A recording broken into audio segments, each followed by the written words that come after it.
Kekerasan yang dilakukan kakak kelas terhadap adik kelas bukanlah sebuah peristiwa yang pertama kali terjadi.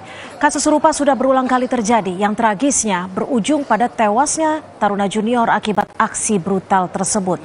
Lalu apakah langkah Menteri Perhubungan tidak menerima mahasiswa baru untuk memutus senioritas bisa menjadi jalan keluarnya?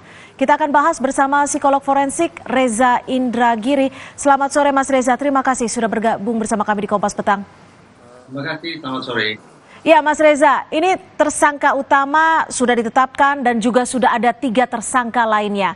Ini kalau dilihat dari kasus ini, apakah 3 tersangka lainnya ini memang betul-betul hanya sebagai atau berperan untuk turut melancarkan aksi tersebut? Itu bagian dari investigasi kepolisian untuk pada akhirnya menentukan siapa kira-kira yang berperan sebagai mastermind, siapa yang menjadi eksekutor, siapa yang menyediakan sarana prasarana, siapa yang menyediakan exit strategi, dan seterusnya.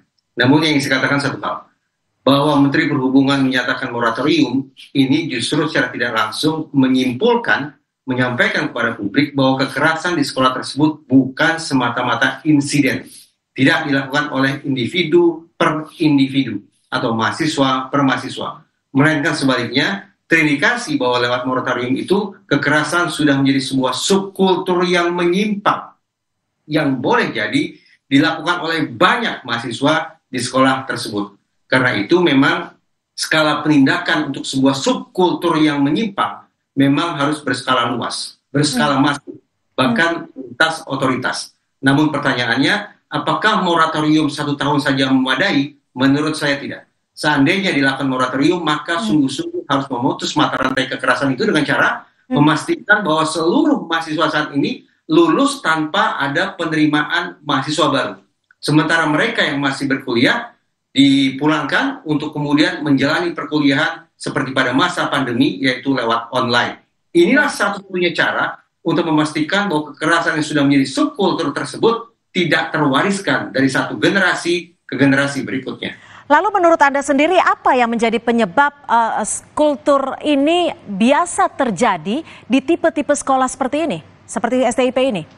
Pertama, kalau kita mau konsekuen dengan penerapan teori relasi kuasa sebagai penjelasan tentang adanya kekerasan dilakukan oleh senior terhadap junior, maka praktis sesungguhnya di lingkungan apapun, di organisasi apapun yang ada strata, kita akan menemukan sebuah prakondisi yang tanda petik ideal bagi terjadinya kekerasan. Ada senior, ada junior, ada kakak kelas, ada adik kelas, ada kelas 3, ada kelas 2, ada kelas 1. Sekali lagi, selama di situ ada strata, di mana di situ ada hierarki, maka kemungkinan terjadinya kekerasan akan sangat mungkin terjadi. Tapi memang pada akhirnya kita harus tinjau pada aspek individu dan juga pada aspek lembaga. Pada aspek ini yang saya katakan tadi, skalanya harus luas dan dilakukan atau ditangani secara lintas kementerian atau lembaga untuk memastikan bahwa moratorium itu benar-benar efektif nantinya.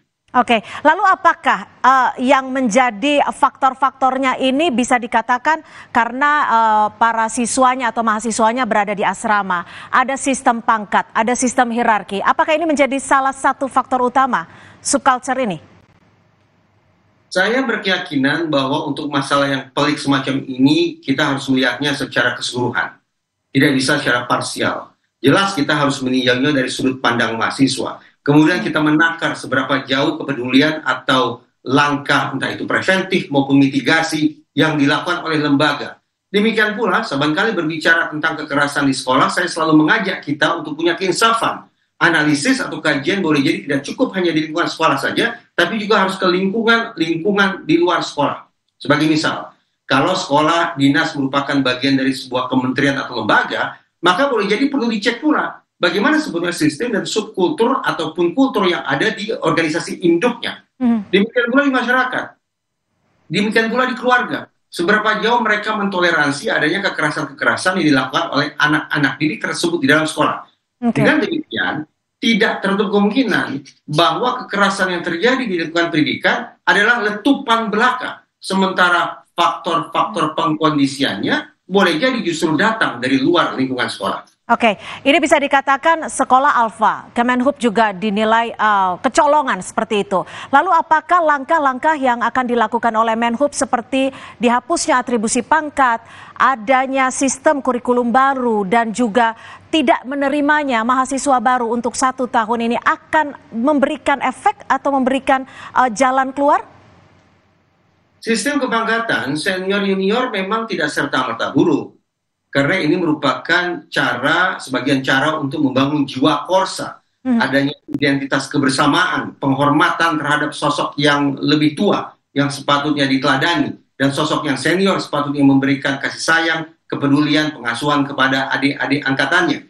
Tapi yang harus diluruskan adalah bagaimana kemudian sistem hierarki atau kepangkatan itu benar-benar memiliki nilai edukatif yang konstruktif bagi keluaran SDM yang sesungguhnya diinginkan oleh lembaga tersebut. Itu pertama. Jadi pelurusan jiwa korsa atau penjernihan dari subkultur menyimpang menjadi kultur yang diinginkan. Itu pertama. Kedua, sebagaimana saya katakan tadi, karena ini tampaknya secara tidak langsung diakui merupakan sebuah fenomena, kekerasan yang terwariskan dari satu angkatan ke angkatan berikutnya, maka menurut saya sekolah patut melakukan moratorium hingga seluruh angkatannya lulus. Jadi betul-betul nanti perekrutan mahasiswa baru dilakukan mulai dari 0 km, mereka menjadi angkatan pertama kembali. Tidak ada senior sama sekali. Harapannya dengan perekrutan mahasiswa yang betul-betul baru, tanpa ada kakak kelas atau kakak angkatan mereka, maka angkatan yang baru ini bisa ditempa dengan kultur yang lebih baik. Inilah satu-satunya cara untuk memutus mata rantai kekerasan. Sekiranya moratorium hanya dilakukan katakanlah macam ini, saya tidak yakin bahwa kekerasan akan bisa dihentikan dari satu angkatan ke angkatan berikutnya. Baik, terima kasih atas perspektif Anda, psikolog forensik Reza Indragiri sudah memberikan tanggapannya dan juga perspektifnya di Kompas Petang. Selamat sore, Mas Reza.